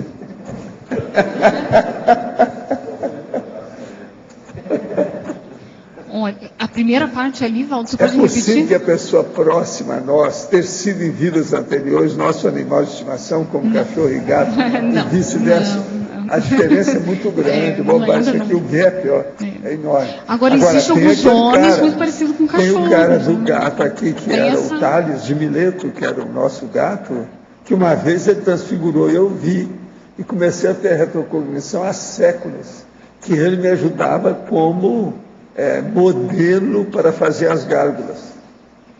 Ele era felino ainda. Então, veja, ele é felino ainda. Esse aí vai ser um amigão daqui a uns tempos. A gente não sabe quantos milhões de anos. Sei lá. É verdade. Para mim, aí precisa de ser milhões. Milhares só acho pouco. É pouco. Agora, eu gostaria de comentar que é interessante, colocando aqui dando um tom, né, o aquaplanetário. Eu tive uma investigação bem interessante fazendo o curso com animais. Então, aparece em alguns campos específicos a assistência a animais. E eu comecei a perceber a importância que a gente, a importância para mim, né? Aquilo enfatizou a questão assim da assistência, quanto que a gente tem que criar rapport com vários níveis evolutivos para a gente fazer assistência. Então eu vi isso dentro de alguns acoplamentos, pessoas também observaram isso, né? Vários animais, não só cachorros, gatos, enfim, né? Aí uma gama, né, de animais. E é interessante, eu comecei a prestar mais atenção nessa questão da assistência do subhumano. Então, às vezes, chamavam para fazer uma doação, ou tinha alguma emergência, algum local. Um exemplo, né? Me chamaram num sítio, eu fui, estava tendo, na verdade, maus tratos com um cachorro, e eu fui fazer socorrer o cachorro em si, né? E, na verdade, era uma mediação de conflitos e a gente teve que intervir na família, naquele ambiente, e o cachorro só foi uma isca. Então, o cachorro estava saudável, estava bem, enfim, né? A gente encaminhou. Mas dele surgiu toda uma assistência atrás de mediação. Então, é bem interessante começar a fazer essas correlações, né? Não achar pequeno a temática ou alguma coisa nesse sentido, a assistência, né, em si. Segundo o clínico e pesquisador de ectoplasma, Mathieu Tubino, ele sugere que o ectoplasma humano seria originado dos alimentos que comemos, dos líquidos que bebemos e do ar que respiramos. Bidu. Tal afirmativa procede? Gente, ectoplasma sai da célula. Isso tudo mantém a célula, é um processo citológico. O que o senhor acha das pesquisas desse autor? Estou realizando uma análise da historiografia sobre o assunto e é comum nos depararmos com livros e artigos desse autor. Não, ele é mais um que está estudando, tem muita gente. É bom ver desde os antigos, tudo que saiu desde o século XIX para cá. Aí você vai ter uma boa orientação sobre a ectoplasmia. A holoteca tem dezenas de livros sobre o assunto. Sr. Valdo, o senhor pode comentar na taxologia o item 1? Do dicionário. Interação autofiex, a interação autofiex, auto para procedência. A autofiex é o seguinte: você trabalha predominantemente com consciex. Essas consciex, você vai trabalhar predominantemente com consciex que são afins a você, que os afins se atraem. E o grupo karma mais estreito, mais íntimo é que aparece nessa história. A partir disso, é lógico que a sua procedência extrafísica é importantíssima. É a base de tudo. Então, aquele povo que você trabalhou lá, eu às vezes, na época que eu era zéfiro, extrafisicamente, eu recebo agora determinadas pessoas que ficaram no meio do caminho. Estavam acabando. Elas vêm para o FIEX, às vezes, com uma coisa ou outra, atualizar a condição, alguma coisa que a gente pensava. E a gente encaminha para ela fazer o renascimento. Que às vezes não estava, na época que a gente estudou, ela não estava preparada para renascer com muita lucidez. Queria mais algum tempo. Então, deram para ela, a gente vê agora. Eu, às vezes, recebo muita gente dessa minha paraprocedente. Tem gente que... Eu trabalhei no Pombal. Isso é muito comum. A autofiética é para isso, é uma oficina extrafísica destinada a isso. É como se fosse uma pequena instituição intermediária de transição para esse povo, entende? Agora, tudo baseado na pessoa, no caso a Consim, no caso aí o meu, a Consim que está ali para servir de intermediário.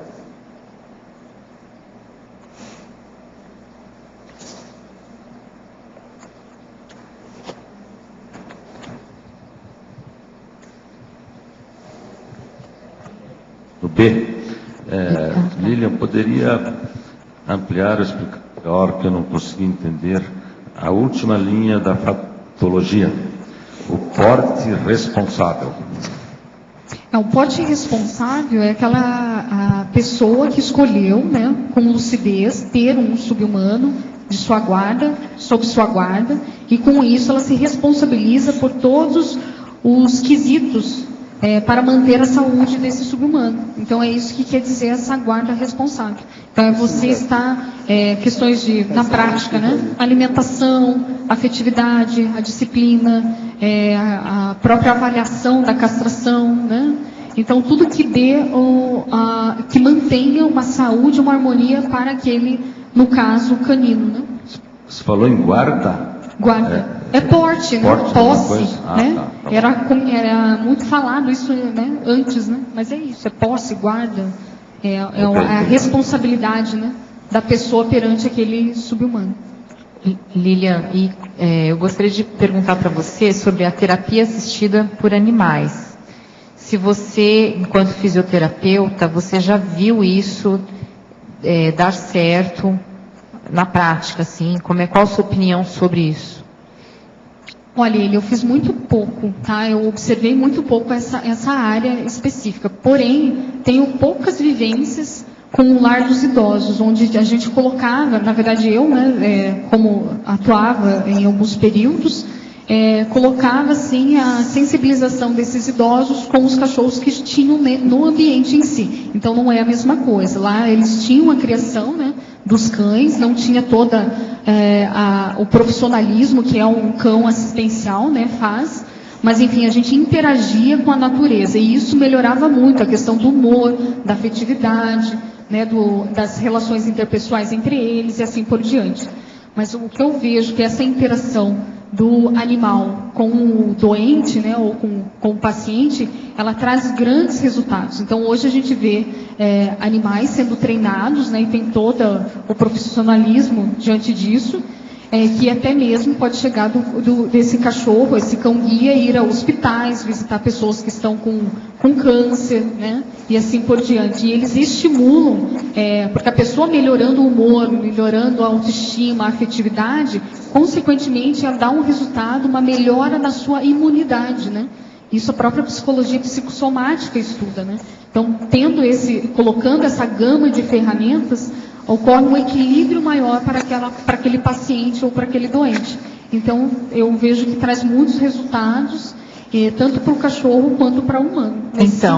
E nesse sentido, eu também vi um programa do César Millan, que ele fez numa penitenciária de mulheres, em que a terapia consistia em essas mulheres recuperarem cães, né? Em cada cela ficavam 2 presidiárias. E elas eram responsáveis para recuperar o comportamento de um cão que era considerado agressor. E se elas conseguissem recuperar, aquele cão seria encaminhado para adoção. E aquele trabalho mudou todo o perfil das presidiárias. Elas se sentiram super entrosadas, viram novas possibilidades de integração social e os cães, na grande maioria, foram recuperados. O César Millan, ele apenas tirou um dos cães que ele considerava assim, muito difícil, de personalidade difícil, estava estragando o trabalho do grupo, e ele levou para a matilha dele para reeducar aquele cão. Mas, assim, a maioria dos cães estavam sendo totalmente recuperados e encaminhados para novos lares. Então, isso também é um modelo, né, de terapia assistida. Não sei se o Roberto quiser acrescentar alguma coisa. Não, acho que é isso aí mesmo. Mas exemplos sobre isso tem, aqui dentro do tertuliário tem vários, né? Qualquer pessoa que coloca um cachorro, um gato dentro de casa pode sentir todos esses efeitos, né? Sobre o verbete do dicionário, num contexto de reencontros sincrônicos, com uma série de consciências interligadas entre si,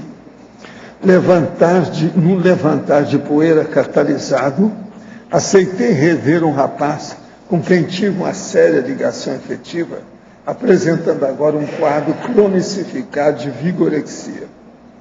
O mais inteligente evolutivamente é esclarecer e aceitar manter o contato para tentar ajudá-lo a reciclar essa realidade, ou enquadrar como contato regressivo e amizade ociosa, enviar minhas melhores energias sem manter contato. Não, o ideal é procurar fazer assistência. Porque se você não vai fazer assistência agora, você vai fazer o dia que você tiver uma TENEPS, uma OFIEX, extrafisicamente. Ninguém perde ninguém. Há um processo da inseparabilidade grupo-kármica. Se estão já procurando você, é porque você tem gabarito para fazer assistência. Então, o ideal é procurar mostrar para ele que a vigorexia ou bigorexia é um negócio negativo, e por quê, as condições disso, o resto da vida dele, como é que ele deve fazer para viver mais, dizer para ele que as pessoas já estão vivendo 100 anos, com o processo de vigorexia, a pessoa pode morrer mais cedo. Tem que olhar isso. Então, se é uma oportunidade, o negócio é arregaçar as mãos, vamos ajudar, né?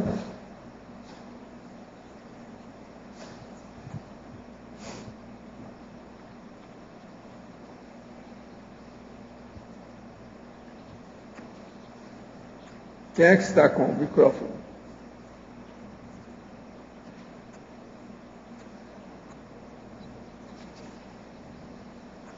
Agora me conta, você vai fazer também verbete sobre gato?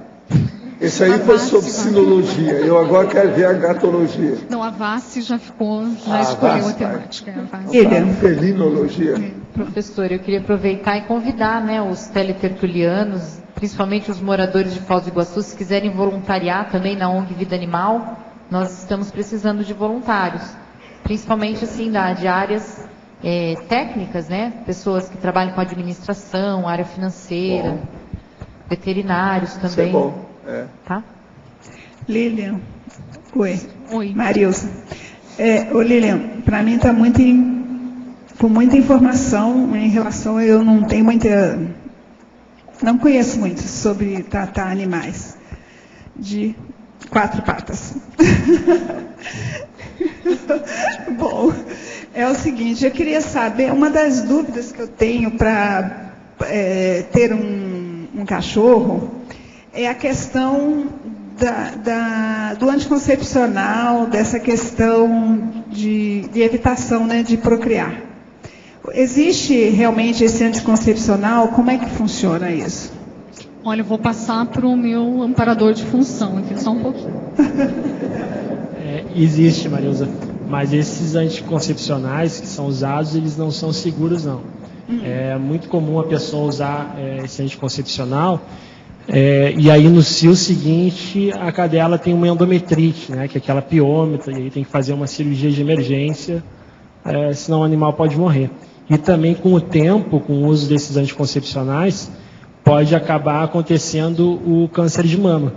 É bem comum. Ou câncer de mama ou endometrite vai acabar acontecendo nessa cadela aí que usar esse anticoncepcional seguido. Esses anticoncepcionais, eles têm um período certo para você poder aplicar ele sem que tenha risco, que seria lá depois do 3º mês, depois do cio, ou 1 mês antes do cio. Só que a pessoa nunca sabe exatamente qual que foi a data do cio, então se aplica em qualquer fase. Ou às vezes se aplica quando a cadela tem aquele o cio irregular.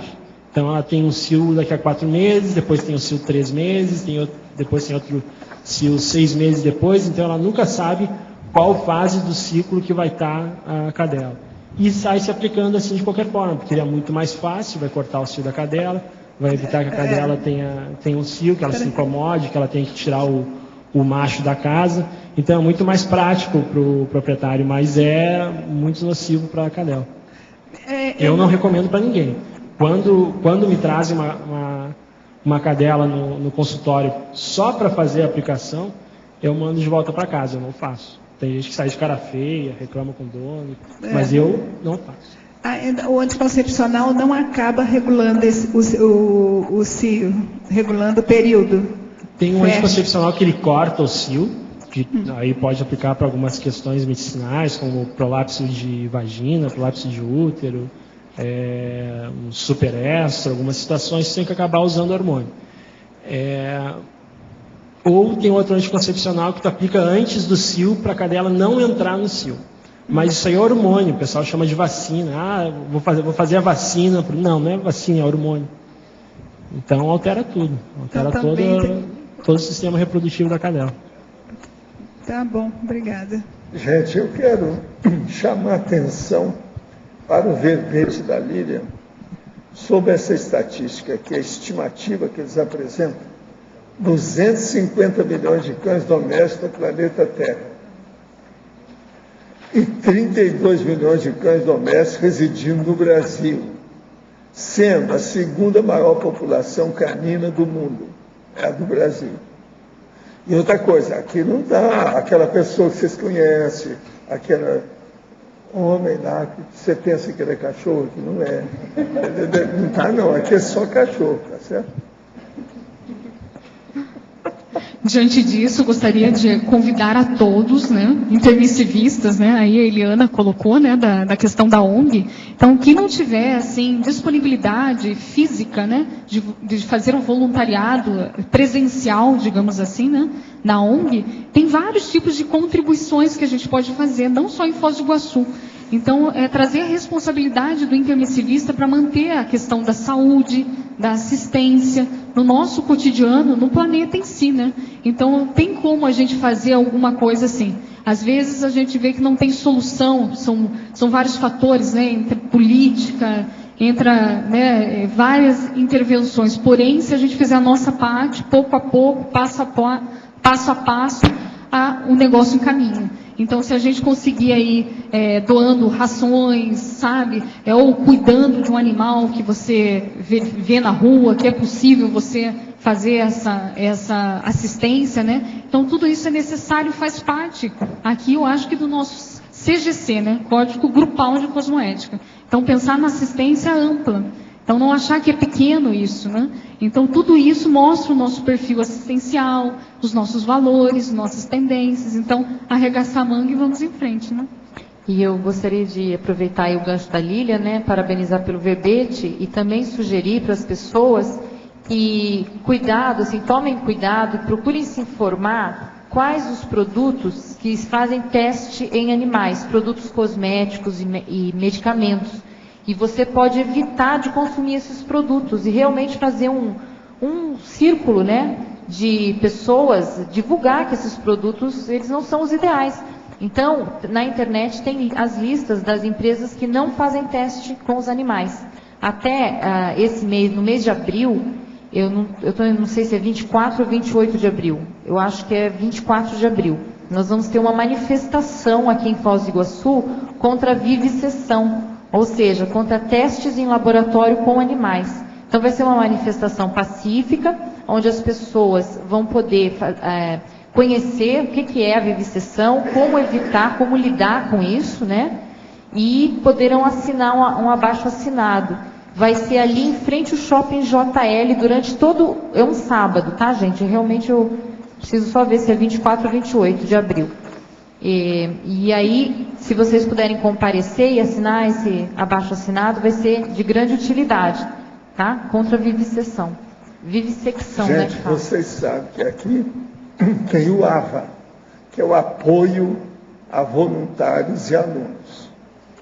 Eu queria perguntar para vocês se aí na seu universo da sinologia dos cães, se já tem o AVA para esse povo, do ponto de vista dos sinopsiquiátricos. Por quê?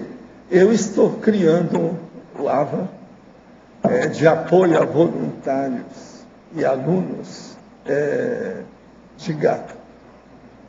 Sabe que lá em casa tem sido uma Daisy Cat. Agora tem esse gato aí que está implicado comigo. Ele é selvagem, eu já consegui passar a mão nele, me deu uma patada, eu dou comida, ele come, ele bebe água, aquela coisa toda, mas se eu chego, mesmo com isso, ainda sobra comida, sobra água, ele está atrás de mim, ele me segue, conversa comigo, tem diálogo, eu falo, ele responde, entendeu? Chega pertinho e fica. É o branquinho? Ainda não entrou lá em casa, é o ruivo. Ah, é o ruivo. Ele é bonito, é um gato bonito, mas muito selvagem. Tem focinho grande, é bem pé duro, como nós chamamos, sabe como é que é? É bem, vamos dizer, da Robex, né? Robotização existencial. Agora, eu estou tentando ver se cativo o cara, mas é difícil. Entende? Agora, o que é engraçado é isso, ele tem um amor e ódio por mim, depois desse tempo todo, você está entendendo? Eu vi esse gato faz mais ou menos 1 ano, depois ele sumiu. Aí o Pedro começou a ver, vários começaram a ver. Um dia eu estou lá, ele chegou, e começou a miar para mim, etc. Aí eu comecei a dar comida para ele. Você sabe, nesse processo, tem o Everton que estava dando comida, mas ele está sempre falando alguma coisa, mesmo dependendo da comida. Então, veja, ele é um caso psiquiátrico. Eu tratei de um assim, que a gente chamava de Sálvio, que caiu dentro de um buraco muito grande, que era uma antiga cisterna, lá em Uberaba. E na hora que foi preciso arranjar um povo, que o cara desceu lá, dentro daquele buracão enorme, e nós calculamos. Meu cálculo é que ele devia estar lá, não morreu porque tinha água, mas no mínimo aquele devia ser 1 semana, 10 dias, 15 dias que o gato sobreviveu. Agora ele saiu totalmente doido. Então, a única pessoa com quem ele se habituou a ficar foi eu, que tratava dele, conversava com ele e dava comida. O nome foi Sálvio. Quem deu o nome foi o Chico Xavier. Não, é porque vocês salvaram o gato, então o nome dele é Sálvio. Ficou. Agora era um gato branco, bem também curraleiro, como eles diriam lá em Uberaba, que é o pé duro, é o bem assim você está entendendo, da galera mesmo, né? Da plebe. Ele não tem nenhum pedigree. Agora, esse aí não, esse aí é mais bonito. Ele é ruivo, eu chamo ele de ruivo, porque ele parece ruivo mesmo, pelo jeito dele, é um gatão. E outra coisa, pelo que eu vi, ele está muito sadio. Ele não tem nada demais, não. Agora, que ele é uma personalidade diferente, difícil, não há dúvida. Se vocês tiverem alguma inspiração, alguma coisa, inclusive você que é especialista, vocês me falam que eu quero fazer amizade com esse meu amigo, porque senão ele vai me pesar na OFIEX, no processo extrafísico intermissivo. E outra coisa, eu espero então os próximos verbetes de vocês. Tá, ó, tem 3 aí especialistas hoje que estão falando, eu espero aí os verbetes.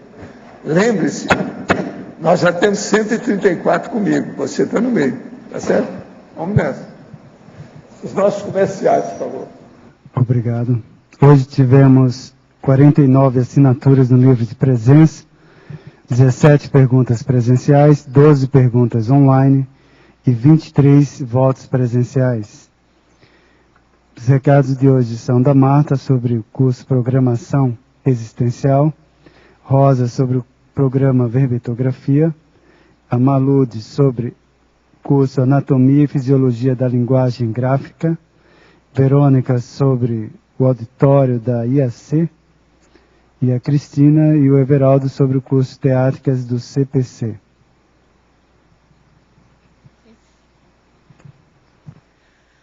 Boa tarde a todos. O convite em nome da Apex para o curso Introdução à Programação Existencial.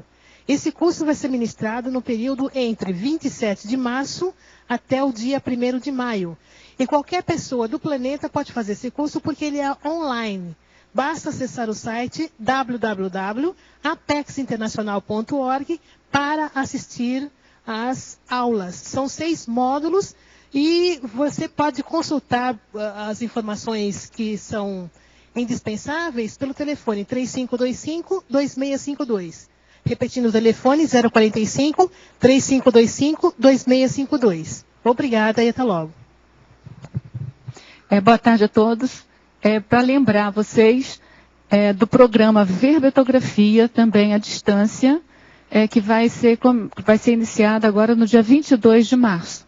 É um programa que tem a duração de 3 meses e a cada semana a gente disponibiliza aulas já gravadas em vídeo e textos para estudar, além de uma aula online a cada semana. Essas aulas são todas as quintas-feiras, de 7h30 da noite às 9h30 da noite. Tá bom? A gente vai começar agora na quinta-feira e as inscrições podem ser feitas pelo CAEC ou pelo telefone 3525-2652 ou pelo e-mail caec@caec.org. Obrigada. Boa tarde a todos. Em nome da Reconsciência, vai haver um novo módulo temático sobre anatomia e fisiologia da linguagem escrita.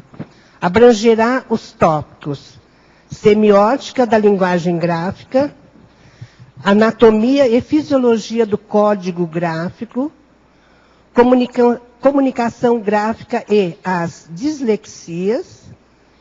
Entre outros, vai ter também um laboratório de autoexperimentação, que será uma oficina de campos interdimensionais gráficos. Os professores do módulo serão Regina Camilo, Cristiano de Mello Aranda. A data será no dia 17 e 18 de março, das 9 às 12, das 15 às 18, no discernimento. Obrigada.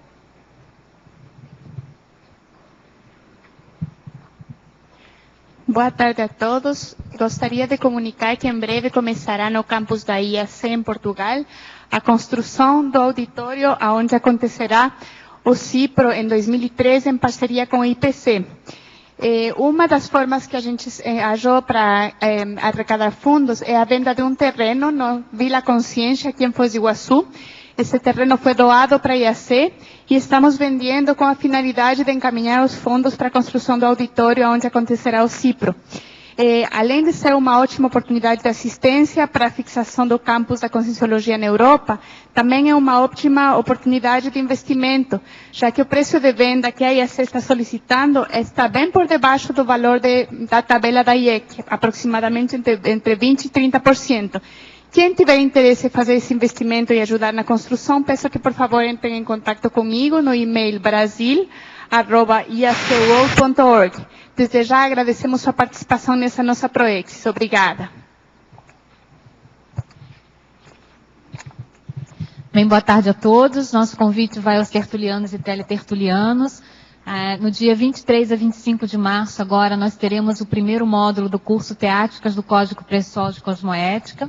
Esse é um curso eminentemente prático, em que a equipe docente vai estar disponibilizando o seu laboratório pessoal e as técnicas que aplicaram para elaborar, aperfeiçoar e implantar o CPC no cotidiano.